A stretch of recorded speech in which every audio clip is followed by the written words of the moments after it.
I think that rather than suggesting that restorative justice is simply not suitable for some classes of people, what we have to learn is that one size doesn't fit all. And the bad results that we had with Aboriginal offenders doesn't mean that restorative justice can never be suitable for Aboriginal offenders, for other minorities.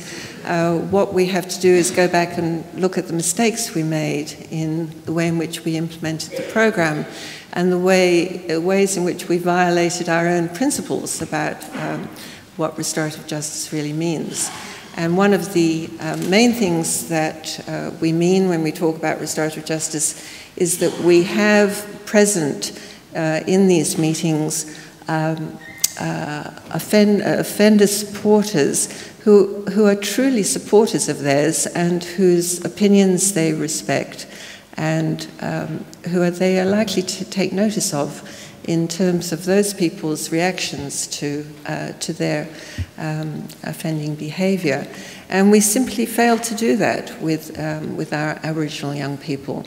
We made assumptions that simply asking them to bring along whoever they wished, that they would bring such people along whose opinions they respected. And that didn't really happen at all. And it's what we learned from that was that it was necessary to be much more careful about ensuring that the right people were in the room. So I think that you're right, Nils, and that we shouldn't necessarily conclude that restorative justice is not right in all cases, but the way in which we do it may not be right in all cases.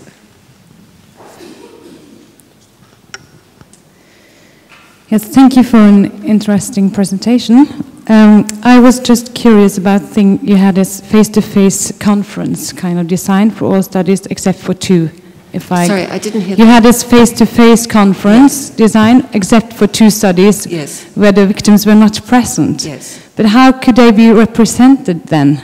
How did you do that? And can you kind of have a symbolic representation like in...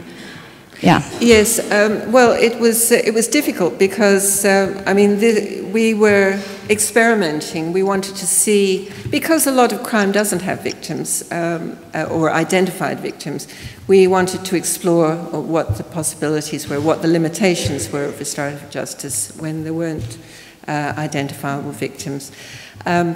We had to really construct something. In the case of our drinking and driving experiment, we invited community representatives. These were people who lived in the area in which the offence had occurred. They might have had a child going to a local school. They might have just... we didn't set criteria. We invited community groups to send representatives to these conferences. And in the shoplifting experiment, we had people from the large stores where these offences had occurred. They were employees of the company. They didn't have any personal sense of victimisation. And it was very difficult to run conferences like that. And we were disappointed, but not altogether surprised, to find that it's just really, really difficult to engender that emotional power when you don't have an identifiable person in the room who has been harmed by this person.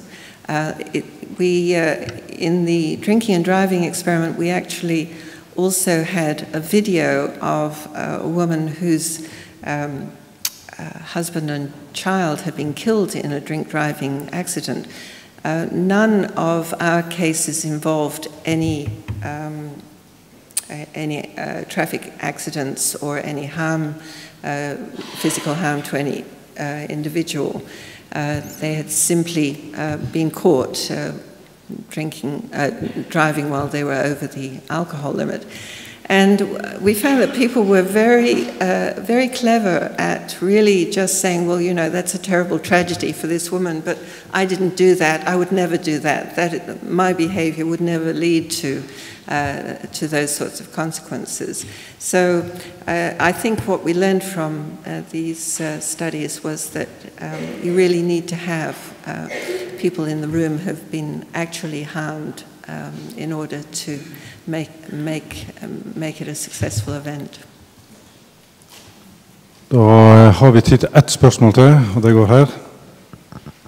Well, it's not a question, actually. It's a clarifying comment, because you started out to make this distinction between conferencing and mediation. For the audience that doesn't know it too well, and for your information, I would like to say that when we imported competence from England, when we started out doing conferences, we had this discussion, and we were totally confused, because in our opinion, we are doing mediation according to the principles of restorative justice. Mm-hmm. I know it's harder when you don't have a group there, because the dynamic will be rather different. But we are trying to stick to those principles, and we are not doing negotiation. And I think, according to my experience and knowledge, it is the same on the European continent. I think this is something special for the United Kingdom, as far as I know. Right. Yeah. Well, I appreciate maybe your Australia comment. as well. Yes, I think that in England, and I don't know about here, victims are sometimes offered the opportunity to not meet their offender, but rather to have their wishes relayed back and forth in a kind of shuttle diplomacy way. And when victims are offered that, they will often take it.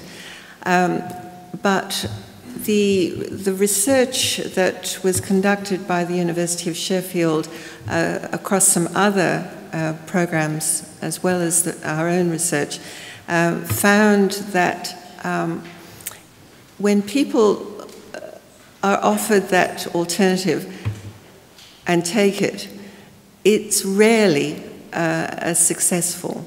And if they're not offered it, they will more frequently take the option of meeting their offender. Now, of course, a proportion of people will simply walk away and say, no, I don't want anything to do with meeting my offender. Now, it's an open question about whether for that group of people it's better for them to have some sort of shuttle negotiation go on via some sort of mediation process.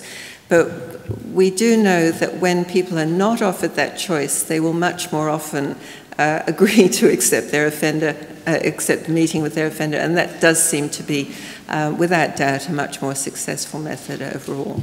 So that's why I mentioned that aspect of mediation. And then, thank you very much for coming over to Norway and visit us, tell us about all this. Thank you very much. Thank you very much.